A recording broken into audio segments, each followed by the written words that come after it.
pokoknya teman masa sekolah. Dan itu si An Jae Hyun yang pas udah besar jadi cakep, yang tadinya pas masih kecil gendut, berkacamata dan rambutnya poni. Dimana manusia itu dibekuin di dalam es gitu tuh, ada mesinnya, jadi dia bekerja sama profesor. Terus dalam 24 jam, misinya apa, tujuannya dia sih 24 jam.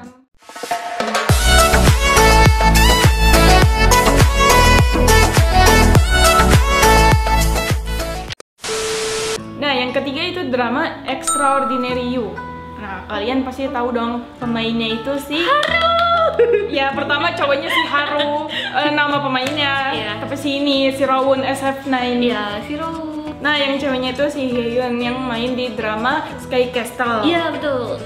Nah, di sini itu dramanya itu dia kayak berada di dalam komik gitu loh. Ini dramanya itu lebih ke genre romantis, komedi, dan fantasi. Nah, ya drama ini tuh mereka kayak merasa dirinya itu ada di dalam sebuah komik. Jadinya apa yang terjadi di masa depan itu apa yang ditulis sama si pencipta komik, penulis alur komiknya gitu. Nah, terus dimana sih Dan Oh ini tuh dia sifatnya periang, cewek yang imut, tapi dia memiliki kekurangan itu sakit jantung. Jadi bentar-bentar jantungnya kumat. Dan dimana ternyata yang bisa nyelamatin itu si Rawon ini, karena si Rawon ini hadir bisa memperubah cerita si komik.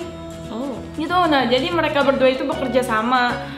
Gimana caranya biar si Dan Oh ini nih nggak sakit jantung terus gitu. Udah, tapi sayangnya dengan memperubah situasi alur ceritanya, dia bakalan ini loh, apa sih, ada konsekuensi gitu loh. Nah, berjalannya waktu karena mereka sering ngubah-ngubah peran, ngubah alur cerita. Nah, dia itu kena konsekuensi, yaitu dimana si Harunya itu hilang. Jadi ada di beberapa, misalnya di beberapa halaman buku komiknya itu ada dimana Harunya itu nggak ada. Yang tadinya dia ada di bangku sekolah nomor 13, ini nggak ada, orang lain. Yang nomor 13 itu bukan si Haru, cowok lain. Ya, udah di situ si Dan Oh itu kayak merasa bersalah, ya udahlah kayak pasrah, udah nggak usah dibuat sembuh, nggak usah dibuat sembuh, nggak usah diubah-ubah lagi ceritanya, ikutin aja alur si pencipta komiknya ini. Tapi akhirnya lama-lama si Rawonnya ini kembali lagi sih, gitu. Tapi sayangnya dia ngerasa ya pasti kan si Rawon ini nggak bakal inget dirinya dia di masa yang lalu. Tapi berjalannya waktu dia ketemu lagi berdua dan ternyata si Rawon itu masih ingat. Udah di situ berakhir mereka bersatu. Udah, itulah. Pokoknya drama aku endingnya selalu bersatu. Yang manis-manis ya. Walaupun di perjalanannya pasti ada kesulitannya. Ya, semua hidup begitu, Bu. Maaf nih. Iya, udah itu tuh asik ditonton, guys. Seenggaknya kehidupan sendiri udah berat, jadi nontonnya gak usah yang berat-berat. Iya, jadi gak suka nonton yang perang-perang, yang darah-darah. Aku tidak. Dia kayak nyindir, dia kayak nyindir ya. Yang di sebelahku sih seperti itu, suka genrenya. Tapi emang itu tuh bukan into yang drama banget, soalnya kayak drama ya pasti kalau nggak yang kayak gitu-gitu ya sedih-sedih. Ya benar. Ya kan kalau kayak cinta-cintaan sedih-sedih gitu kan, itu tuh paling males kalau udah harus nangis-nangis bombay. Tapi nggak bisa juga nonton yang kayak ceritanya udah ketebak yang kayak tadi kayak gitu-gitu. Iya sih, kalau romantis pasti ketebak, nah, happy ending gitu misalnya. Belum tentu juga sih. Tapi pasti rata-rata bersatu sih. Iya, makanya kayak males itu. Makanya kalau Ica lebih suka ke genre-genre yang kayak crime, misteri, udah. Pokoknya yang kayak gitu-gitu deh. Itu nonton tapi kita mikir. Otaknya, aduh maaf nonton tapi otak harus jalan ya, udah otak. Kan biar apa, latihan otak. Iya sih, lebih ada tantangan ya nontonnya. Ih, jadi kayak episode 1 udah selesai, aduh gimana episode 2 kan jadi kayak gitu. Iya sih, penasaran sih. Nah, balik lagi ke drama yang tadi. Ratingnya berapa? Aku kali ini 9. Karena bagus banget sih, dari pemainnya, dari kayak peralatan, karena kan dia kayak ke magic ya, lebih ada sihir-sihir gitu, seru aja ngeliatnya. Oh, itu ada sihir gitu juga? Ada, yang kayak bangku pada melayang. Serem amat. Ya seriusan, adegan di perpustakaan, buku-buku pada melayang gitu. Yaudahlah, itu aku suka. 9. Oke. Nah, sekarang giliran Ica nih, kira-kira dramanya itu yang genrenya kayak gimana sih? Kalau Rekomendasinya? Ica kan kayak tadi udah dibilangin sukanya yang crime, misteri, detektif, bunuh-bunuhan. Iya. Black Iya, emang yang bikin mikir kan. Kira-kira ada rekomendasi drama apa, Cak? Nah, Ica ada, tapi ini sebenarnya drama udah cukup lama ya, dari tahun 2018. Karena akhir-akhir ini jarang drama yang kayak gitu. Iya bener. Dan Ica juga jarang nonton drama, jarang update drama banget, maksudnya kayak tahu Sibuk genrenya ya? apa, iya, cuman tahu-tahu beritanya aja, nggak pernah nonton trailernya, itu nggak pernah nonton gitu kan. Jadi Ica mau, oh ya, ini drama juga lagi rame dibicarain di Twitter. Kenapa tuh? Karena emang dramanya bagus banget. Dan ini emang drama yang genrenya Ica banget, crime dan misteri. Apa? Judulnya Partners for Justice. Itu gila, itu keren banget. Jadi ceritanya sebenarnya gini. Partners for Justice itu ada season 1 sama season 2. Iya. Season 1 2018 pertengahan. Season 2-nya kurang tahu karena belum nonton. Oh, ada. Tapi udah keluar. Udah. Kalau nggak salah tahun kemarin 2019 awal ya, tahun 2000 ya itulah maunya. Udah setahun belum Terus? nonton. Nah, dan Ica baru nonton yang ke satu. dan Ica baru nonton Satu. bulan ini doang. Baru ini karena emang baru tahu kan. Karena emang pas di review di Twitter itu genrenya kayak gitu, terus Iya, dikasih tahu ceritanya kayak apa, jadi kayak akhirnya tertarik nonton dan ternyata suka. Kira-kira alur ceritanya gimana, Cak? Nah, jadi di sini pemerannya dulu kali ya. Drama ini 32 episode, satu episode 30 menit. Mainnya di sini pemain utamanya ada 5 orang. Siapa aja? Pertama ada namanya Jung Ji-young yang jadi dokter Big Mom atau dokter forensik. Terus ada Jung Yumi yang jadi Kang Eun-sol atau jaksa junior di distrik 8 Seoul 5. Terus pemain ketiga ada Lee Hye-kyung sebagai detektif Cha Soo-ho. Yang keempat ada Park Eun-sok yang jadi jaksa Kang Hyun atau seniornya dari si Kang Eun-sol. Yang kelima ada Stephanie Lee sebagai dokter Stella Huang. Dia itu namanya Stella Huang. Jadi ini dia tuh jadi dokter farmasologis. Jadi kayak dia tuh ahli banget, kayak di badannya ada racun atau enggak. Terus ya itu pokoknya. Jadi emang ahli itu farmasi gitu. Nah, ceritanya jadi si Dr. Baekbom ini dia itu ahli forensik yang paling diandalin di BFN, Badan Forensik Nasional. Oh ya. Ya kan? Nah, terus dia ini sebenarnya dulunya dokter ahli bedah toraks. Cuman karena ada tuduhan dia malpraktik, jadi dia dipecat. Terus habis itu Dr. Baekbom ini ketemu sama si jaksa baru itu Kang Eun-sol buat nuntasin banyak masalah Di rumah sakit? Enggak. Jadi masalahnya dia? Masalah yang masuk ke kejaksaan Seoul itu. Jadi itu ada kayak pembunuhan, terus tabrak lari kayak gitu-gitu kan, banyak yang harus diforensikin tuh. Oh iya benar. Ya kan? Nah, itu tuh keren banget tuh. Nah, itu buat nuntasin semua masalah itu. Jadi ada kerjasama sama dokter forensik. Nah, terus di sini juga mereka kerjasama sama detektif Cha Soo-ho tadi itu. Terus sama Stella Huang juga buat kayak nentuin apakah dia beneran dibunuh atau dia udah diracun atau dia nanti ketemu dia minum obat apa kayak gitu-gitu. Dan itu emang bagus banget gitu.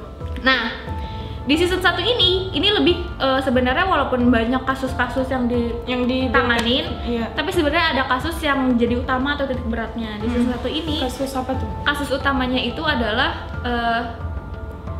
kasus dulu tabrakan si Dr. Baekbom. Jadi Dr. Baekbom dulu dia itu kan punya tunangan gitu loh. Nah, tunangannya ini dia kecelakaan mobil. Tunangannya meninggal pas lagi hamil. Wah, sian. Nah, terus habis itu kayak dia dituduh sebagai tersangka. Nah, padahal dia yang ngalamin kecelakaan juga. Iya, soalnya kan di situ dibilangnya tuh kayak dia sengaja buat nabrak banting setir. Iya. Nah, terus pas reka adegan kenapa dia nggak ngasih tahu? Nggak, jadi pas aslinya dia tuh nabrak beton jalan gitu, jadinya meninggal. Nah, pas reka adegan dia bisa ngehindarin. Ya, kenapa gitu? Nah, makanya jadi kasusnya ini ditanganin sama si seniornya jaksa Kang Eun-sol, si Kang Hyun itu. Kang Hyunnya sampai sekarang bilang kayak, lu bener gitu. Nah, kenapa waktu kejadian kenapa nggak kayak gitu, kenapa nggak langsung banting setir ke kiri, padahal jalanan kosong digituin kan. Terus dia cuma diam, akhirnya tapi sesuai forensik dia nggak bersalah. Oh, tetap endingnya nggak bersalah. Makanya sampai Kang Hyun tuh kayak kesel banget sama Dr. Baekbom, kayak kenapa sih gue nggak bisa menyelesaikan kasus ini, padahal udah bener-bener kalau dari kejadian mereka adegan dan segala macamnya yang bersalah itu Dr. Baekbom.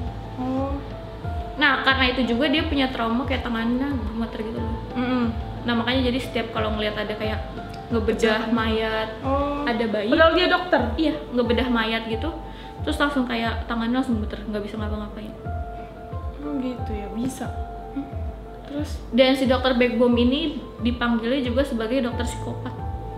Ya. Soalnya bukan emang karena sifatnya aneh. Dia tuh kasar banget, jadi dia cuman bisa baik, dia bisa bertingkah laku dan berkata baik kepada mayat.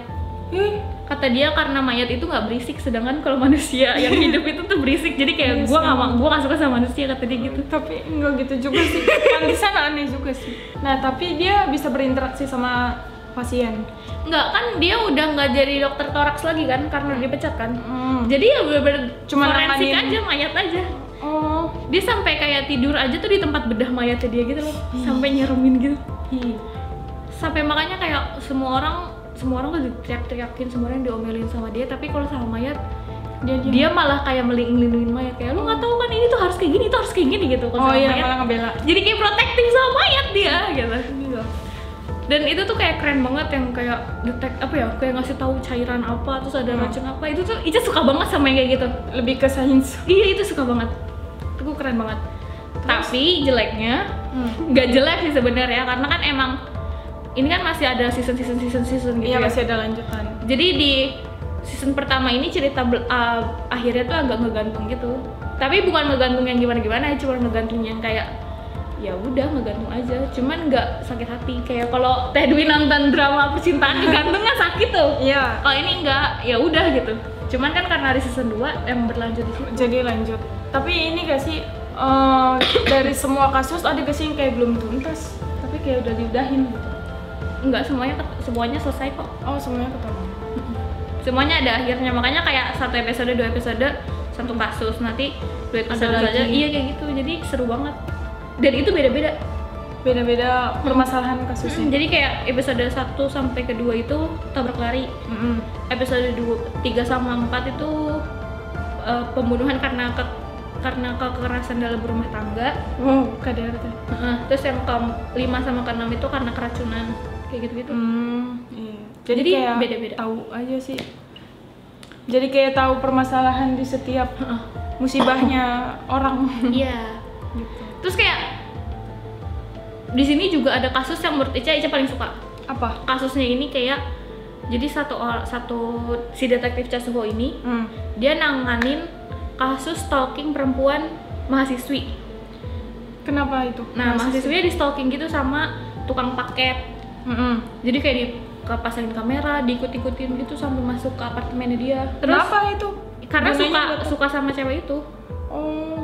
Sampai akhirnya kasusnya di tangan Chasuho, akhirnya berhasil tuh buat ngejauhin. Tapi nggak taunya ternyata cewek itu dilaporin meninggal. Ya, tapi emang yang meninggal. Iya, meninggal. Mayatnya ada. Dan yang ngebunuh itu sama siapa? Tersangkanya Chasuho. Lah, dia sendiri dong. Makanya itu kasus hebat banget sumpah. Gila. Dia yang meliti kan? Dia yang nanganin kasusnya. Iya, dia yang nanganin kan. Tapi ternyata bukan Chasuho yang bersalah. Terus siapa? Ya ada, itu jangan mau cerita, tapi itu bagus banget. Padahal dia yang bunuh. Aslinya bukan Chasuho yang bunuh, cuman semua bukti barang-barang Chasuho ada di situ. Iya, sidik jari itu ada di apartemen si cewek, terus darahnya si cewek ada di wastafelnya si Chasuho. Wow. Keren banget deh pokoknya itu. Jadi penasaran. Betapa ya keren di alurnya sih pasti buat ngerangkai cerita itu. Iya, jadi kayak abis ini episode ini nggak mau di stop jadinya. Maunya nonton terus. Kalau sih suka drama yang kayak gitu. Nah, kira-kira drama tadi tuh menurut Ica nilainya berapa? Menurut Ica, karena Ica belum kelar-kelar banget sampai season 2, jadi masih mau ngasihnya 8,5/10. Wow, lumayan lah. Gede kan. Ya, tapi ini emang ratingnya bagus gak sih? Kalau Ica baca-baca di internet sih dia per 1 episode ya, itu rata-rata 6,7%, itu tinggi banget. Oh, segitu termasuk tinggi? Iya, kan biasanya kan ada yang drama cuma 1, gitu kan. Ini 6,7%. Berarti termasuk banyak diminatin ya. Bagus banget pokoknya. Nah, terus buat kalian yang di rumah, kira-kira dari drama aku sama Ica yang rekomendasiin, kira-kira kalian udah nonton yang mana? komen di bawah ya. Terus kalian ada rekomendasi gak sih ada drama ini loh kak? Kira-kira apa? Komen di bawah biar kita bisa nonton terus kita review lagi deh. Dan sekian video kita kali ini. Jangan lupa like, comment, subscribe, dan share video ini ke teman-teman kalian. Jangan lupa follow sosial media kita yang ada di bawah. Tunggu video kita selanjutnya. Annyeong. Teng, teng, teng, teng. Dah.